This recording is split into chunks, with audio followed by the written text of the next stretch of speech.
C'est en l'année 52 de notre ère que le grand aventurier intrépide et missionnaire, l'apôtre Paul, arriva dans ce qui était à l'époque la plus grande ville de Grèce, Corinthe, une ville portuaire aux mœurs dissolues, dont la population importante oscillait entre les 700 à 800 000 habitants. Prenant son courage à deux mains, il proclama la bonne nouvelle de l'Évangile dans cette ville et, à son grand étonnement, une de ses églises les plus prolifiques allait y naître. Quelques années plus tard, probablement en 57, il écrivait une lettre à cette église. Et voici un extrait de ce qu'il lui disait. « Ainsi, celui qui est uni au Christ est une nouvelle créature. Ce qui est ancien a disparu. Voici, ce qui est nouveau est déjà là. Tout cela est l'œuvre de Dieu qui nous a réconciliés avec lui par le Christ et qui nous a confié le ministère de la réconciliation. En effet, Dieu était en Christ, réconciliant les hommes avec lui-même sans tenir compte de leurs fautes, et il a fait de nous les dépositaires du message de la réconciliation. Nous faisons donc fonction d'ambassadeurs au nom du Christ, comme si Dieu adressait par nous cette invitation aux hommes. C'est au nom de Christ que nous vous en supplions. Soyez réconciliés avec Dieu. Celui qui était innocent de tout péché, Dieu l'a condamné comme un pécheur à notre place, pour que dans l'union avec le Christ, nous soyons justes aux yeux de Dieu.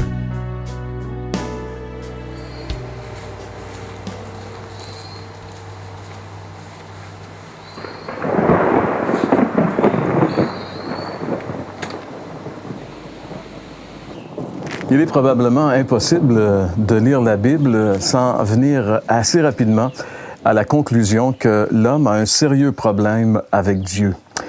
Et ce problème-là, bien sûr, il est causé par ce que la Bible appelle le péché. Sur l'illustration que nous pouvons voir présentement, on voit cette illustration du pont et on voit très bien illustrer cet abîme qui existe entre l'homme d'un côté qui est pécheur et le Dieu 3 fois saint de l'autre côté.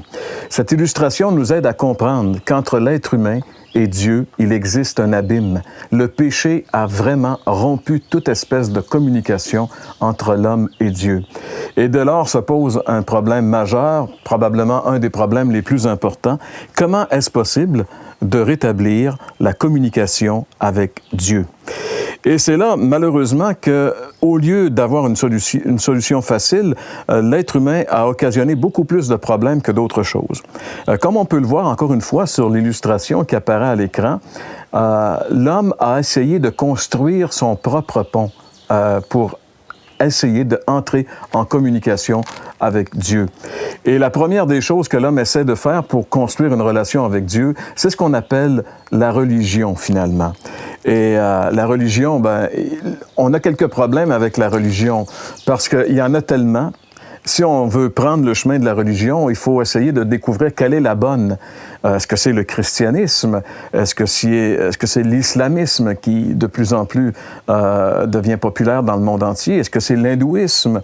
Est-ce que c'est l'athéisme? Finalement, c'est pas évident de trouver une religion lorsqu'on a choisi de se réconcilier avec Dieu par le chemin de la religion.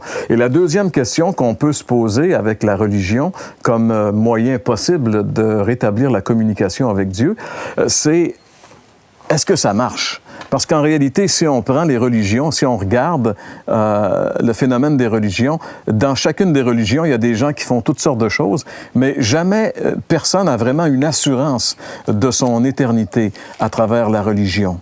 Finalement, si on lit vraiment attentivement la Bible, on va réaliser une chose, c'est que la religion n'est absolument pas le moyen que Dieu a choisi pour que les hommes soient réconciliés avec lui. Il y a même un verset, une parole de Jésus qui est assez révélatrice à ce sujet qu'on retrouve dans l'Évangile de Jean, chapitre 14 et le verset 6, où Jésus lui-même dit ici, « Je suis le chemin, la vérité et la vie. Nul ne vient au Père que par moi. » En réalité, Jésus dit qu'il est le seul chemin qui mène à Dieu. Il dit également qu'il est la vérité, qu'il est la vie, et il rajoute « Nul ne vient au Père que par moi. » En réalité, dans ce passage, Jésus nous explique d'une manière très claire que pour aller à Dieu, il n'y a qu'un seul chemin et que ce chemin, ce n'est pas une religion, ce ne sont pas des œuvres à faire, mais c'est essentiellement lui qui est le chemin. Quand Jésus est mort sur la croix il y a 2000 ans, il a porté nos péchés et il a effacé la dette de nos péchés.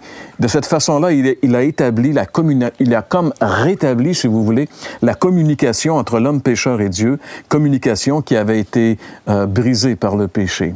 Donc, la religion ne peut absolument pas être le moyen d'être réconcilié avec Dieu. Il y a aussi ce qu'on peut appeler la philanthropie. Il y a beaucoup de gens sur notre planète qui n'ont rien à voir avec la religion et même n'aiment pas la religion, mais ont décidé d'aimer leurs semblables.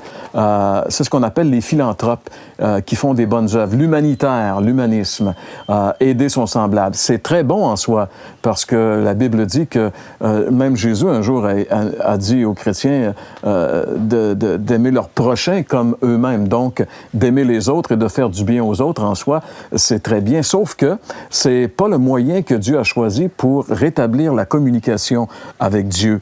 Quelques bonnes œuvres qu'on puisse faire envers les autres, ça ne réussira jamais à rétablir la communication avec Dieu parce que c'est pas la solution de Dieu. Dans l'Épître de Paul aux Éphésiens, j'aimerais vous lire ces deux versets qu'on retrouve au chapitre 2, les versets 8 et 9, où il est dit ici: « C'est par la grâce que vous êtes sauvés par le moyen de la foi, et cela ne vient pas de vous. Ce n'est pas par les œuvres, afin que personne ne se glorifie. » Ce passage, il est très clair ici, nous démontrant que la réconciliation avec Dieu, le salut de notre âme, c'est par la grâce. C'est un cadeau, une faveur imméritée que Dieu nous donne. Et l'apôtre Paul stipule, « Cela ne vient pas de vous. » C'est par grâce. Et même, il va rajouter au verset 9, « Ce n'est pas par les œuvres. » Ce n'est pas par les bonnes œuvres que nous puissions être sauvés et réconciliés avec Dieu, mais ça vient de Dieu. Ça vient de l'œuvre que Jésus a accomplie à la croix.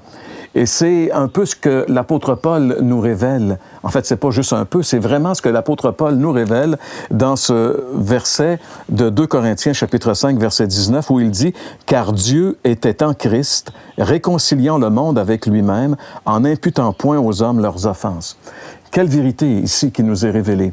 Il nous a d'abord dit que Dieu était en Christ, ce qui nous prouve encore une fois que Jésus, c'est Dieu manifesté en chair. La Bible parle d'une vérité incroyable qui s'appelle l'incarnation. C'est qu'un jour, Dieu, qui a créé les cieux et la terre, a décidé de visiter sa créature sur la terre en devenant un homme. Son Fils est venu ici. Il s'est incarné dans une jeune fille. Il est né comme tous les autres êtres humains, alors qu'il était quand même différent puisqu'il était parfaitement Dieu et parfaitement homme. Mais le but de sa venue sur la terre était justement de sauver les pécheurs que nous sommes. La Bible dit que le Fils de Dieu est venu chercher et sauver ce qui est perdu. Et Jésus est venu essentiellement pour cela. Et c'est d'ailleurs ce passage que nous voyons d'abord ici. Dieu était en Christ, réconciliant le monde avec lui-même. Ce que Jésus était en train de faire, la raison d'être de la venue de Jésus sur la terre, était de réconcilier les hommes pécheurs que nous sommes avec ce Dieu juste et 3 fois saint. Et comment est-ce qu'il l'a fait? En n'imputant point aux hommes leurs offenses. C'est qu'il a pris sur lui le châtiment de nos péchés. Dans le livre de l'Ancien Testament, dans le chapitre 53 du prophète Ésaïe, il nous est dit « Le châtiment qui nous donne la paix est tombé sur lui. » En réalité, nous avons péché, nous méritons d'être châtiés par Dieu, mais Jésus, qui lui n'a pas péché, a été châtié par Dieu à notre place. Il a payé la dette de nos péchés. C'est ce qu'on appelle la substitution, le juste pour les injustes. Il y a une petite histoire qui peut nous rappeler cette vérité qui nous dépasse. En réalité, c'est l'offensé qui paye pour l'offensant. Il y a plusieurs années, si vous êtes déjà allé à New York, ou peut-être que même vous n'êtes jamais allé, vous savez qu'à New York, il y a quelques grands aéroports internationaux, et entre autres, il y a l'aéroport LaGuardia. Ce que nous savons peut-être pas beaucoup à propos de l'aéroport LaGuardia, c'est que cet aéroport porte le nom d'un maire célèbre de New York qui s'appelait Fiorello LaGuardia, mais avant d'être maire de New York, il a été juge. Et un jour, on a amené un vieillard devant lui qui avait volé un pain pour survivre en réalité.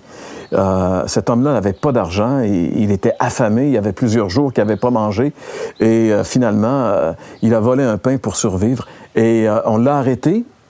Les policiers l'ont arrêté à cause qu'il avait volé un pain. Ils l'ont amené devant le juge LaGuardia. Et quand on a présenté cet homme au juge LaGuardia, en tant que juge, il était un peu déconcerté de voir cet homme qui était devant lui, ce vieillard qui avait été obligé de voler un pain pour manger.